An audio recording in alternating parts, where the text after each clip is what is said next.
This episode of the podcast features Allison Bond. She lives in Arkansas, and she's been featured in media outlets all over the country, highlighting her Kindness Through Letters mission project.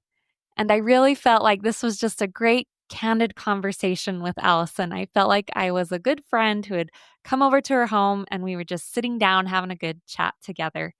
I feel honored that I was able to sit and talk with her and learn more about her project and what inspires her as she does it. And I really think that this conversation will inspire anyone who's listening to not let your limitations keep you from reaching out to others and truly making a difference. Welcome to the Do Something More podcast, the show all about service where we highlight the helpers who inspire us all to do something more. If you're passionate about nonprofits or looking for simple ways to volunteer and give back to the causes that matter to you, this is the podcast for you. I'm your host, Melissa Draper. Stick around and I'll show you all the many ways anyone can truly make a difference in our world today. All right, welcome to another episode of the podcast. And today I am not covering a nonprofit. I am actually covering a wonderful woman that has started this mission project called Kindness Through Letters.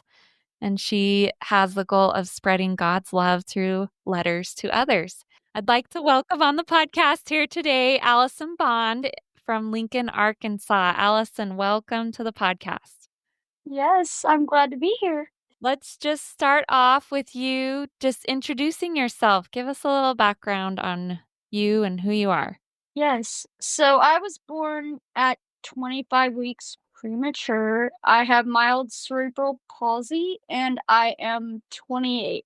So you've had cerebral palsy. That's been a diagnosis your whole life. Yes, mild cerebral palsy. Yeah, it's not.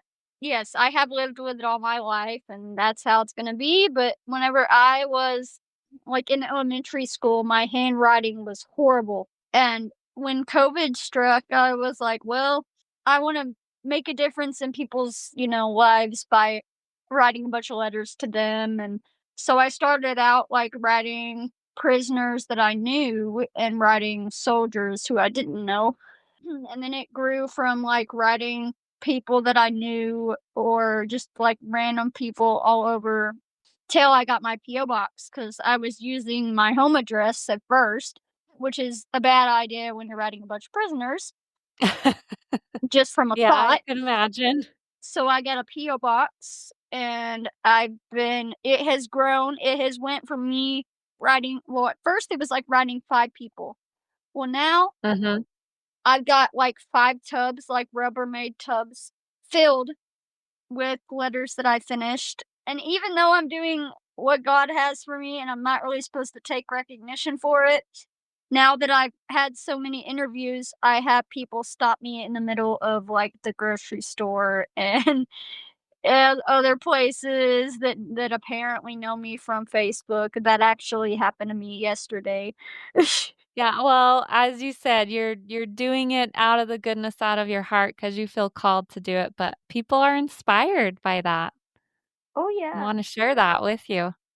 So one of my prison pen pals died a couple weeks ago from suicide, and yeah, so I had went to my prison pen pal's memorial service, and his family presented me with a rose for friendship purposes because I would always write to him. And I mean, I was writing to him. He was one of my first, pen pals and all. And I would encourage him and send him scripture and Bible verses and other things. And he would draw pictures for me and then send them to me. And as me and his family were talking at the memorial service, I was digging through a pile of letters that I had gotten sent to me from my mom's car Mhm. because I apparently run out of space and that's where I stick it. So I was just unexpectedly digging through my pile of mail and I found just this unexpected prison letter that he had written to me that I didn't even know was in that pile. It was Were you so able cool. to share that with his family? Yes, I was able to show it to them, show it to his sister, who is, like, the sweetest woman ever, but yeah, it was pretty great honoring his life in that way, and I'm so glad that they did not make me speak because that was a very emotional day, and no telling what woulda came out. I bet. Well, I wanna go back just a little bit. What was it that made you ultimately it sounds like you kind of felt called to do something to spread that love. Yes. What was it that made you decide to write letters? And how did you find the people you would write to? How did you go about Yeah. exploring that? So, definitely, I mean, obviously, with, God's calling of me being kind to people, which I found out that is actually the biblical meaning of my name, which I did not know. I had no idea till I randomly looked it up on the internet. And all my addresses come from either people on Facebook, people that see me in town, or, like, for instance, the people in prison. Like, I love just randomly writing random people that don't even know me. But half the time, it's people I know or people I went to high school with. I mean, anybody who needs encouragement, whether they're in prison, out of prison, the ones that aren't even in jail, or, the ones that have sicknesses or whatever. Like, I love encouraging them in many ways. Just, I mean, right now it's just like finding the most randomest person and just randomly sending them a card, which helps a lot. That's probably why this girl keeps getting stopped in town a lot. But yeah, in fact, on Sunday, some lady who I had no idea who the heck she was, and she gave me a huge hug, and I still don't know who she is.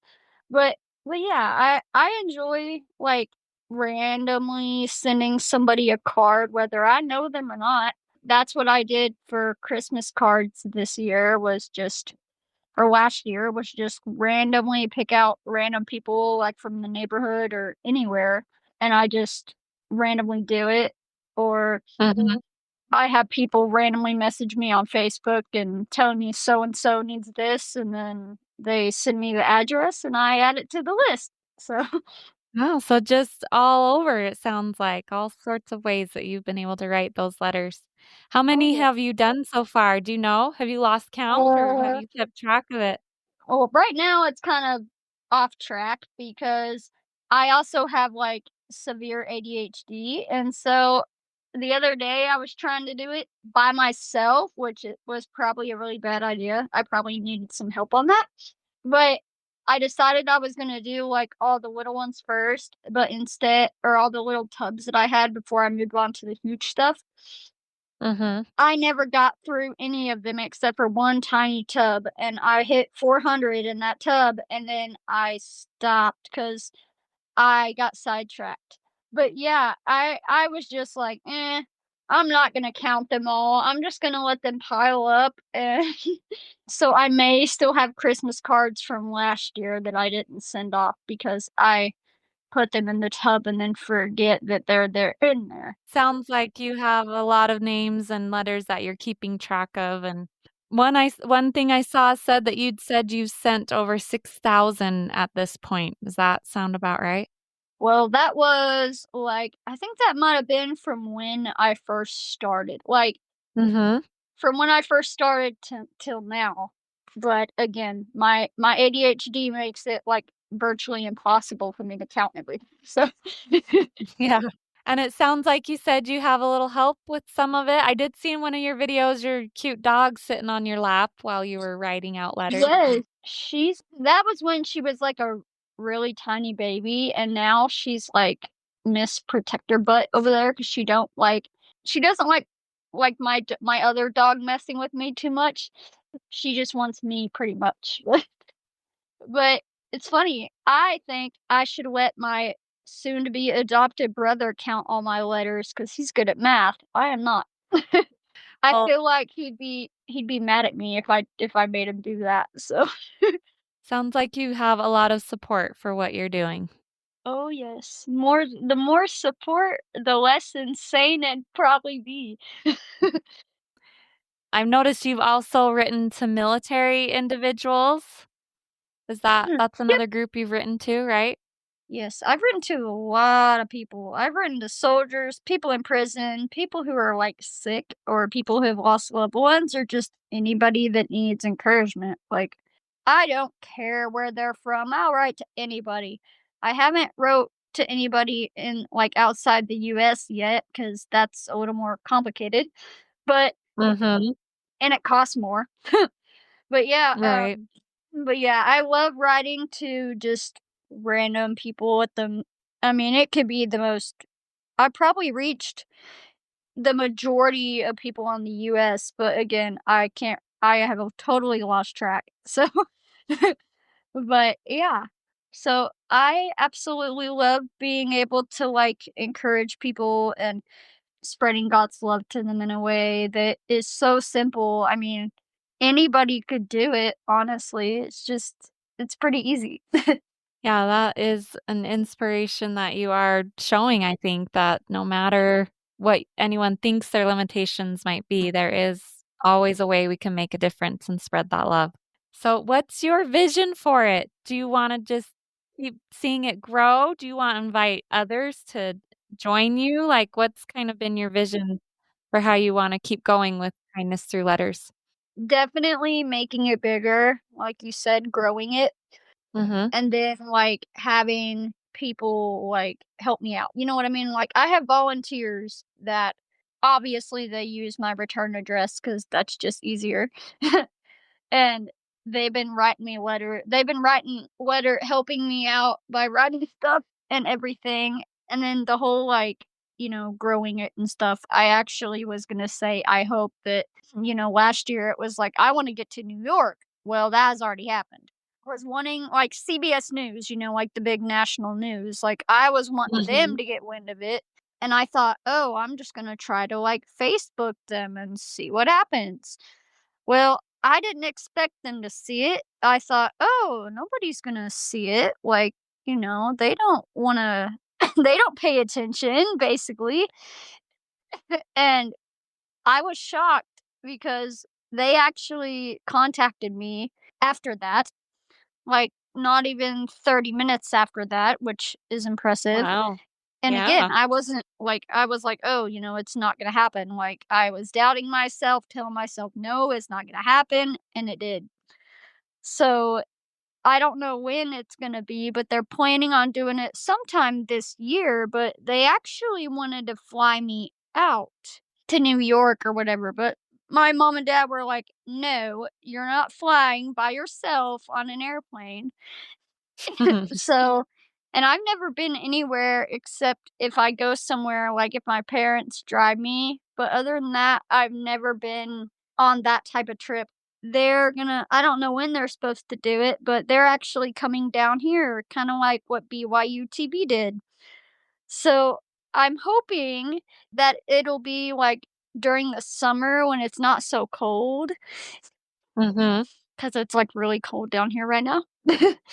Well, my podcast isn't quite as big as CBS, but I think it's obvious a lot of people are inspired by what you're doing and want to Oh, hear more yes. about it.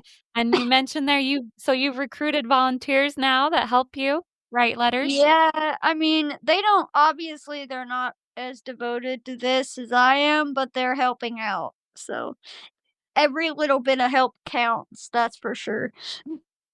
Yeah, that's great. Well, what are your biggest needs? I'm sure you go through a lot of paper, a lot of pens, a lot of Oh, stamps. yeah.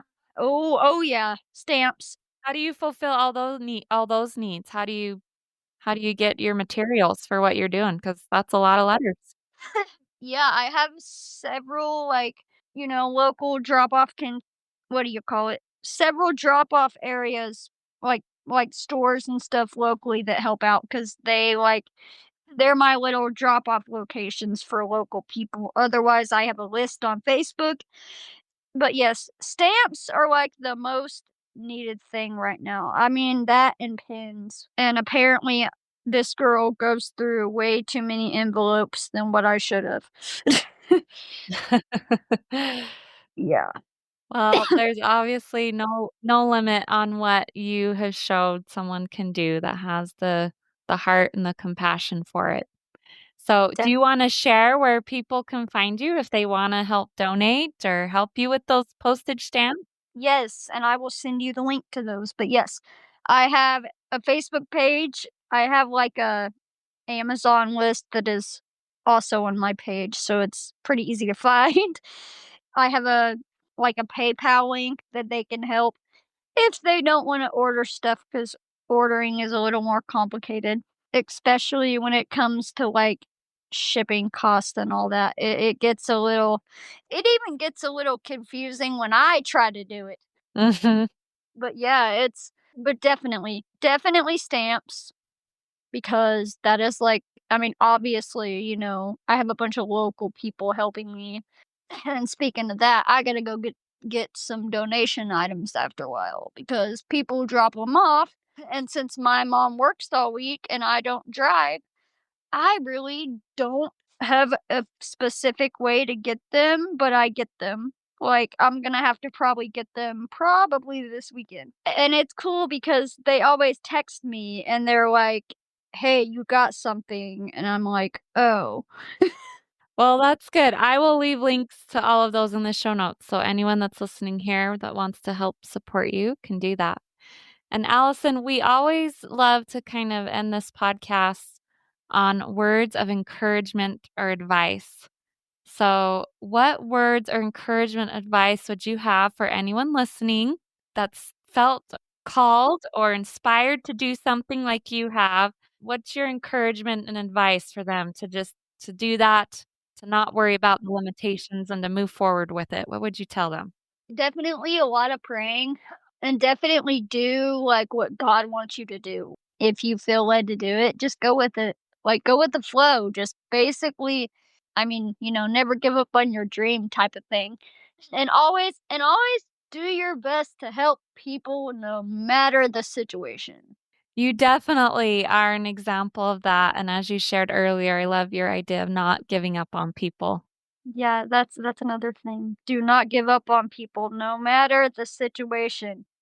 Well, Allison, thank you for the reminder to all of us what a nice, kind letter can do to anyone. And I know you've been featured in lots of different areas, but it's been an honor to have you here on the podcast. Well, I'm glad to be here. That was my interview with Allison Bond. And as I said, it was just a great, candid conversation. I really felt like I got to know her and a little bit of her personality, and I can see why the letters that she sends and the things that she does has inspired and lifted so many because it's simply in just who she is and her desire to share that with the world. So, I am going to leave links to some of the things she mentioned if you want to support her. Like she said, she could really especially use some donations through her PayPal to help her buy stamps so that she can keep sending these letters and doing the good that she's doing. So go ahead and check out those links if you want to support her and her project. And I want to give a friendly reminder that if you were inspired by this episode of the podcast, or really any episode you've listened to, please share it with a friend or someone else who you think would benefit from what we talked about today. Or you can follow or subscribe to the podcast on Apple Podcasts or Spotify or wherever you get your podcasts. Or, of course, follow us on social media, and the links to those are also in the show notes. And as always, this week, I hope you can find a way to do something more to help, lift, inspire, or make a difference.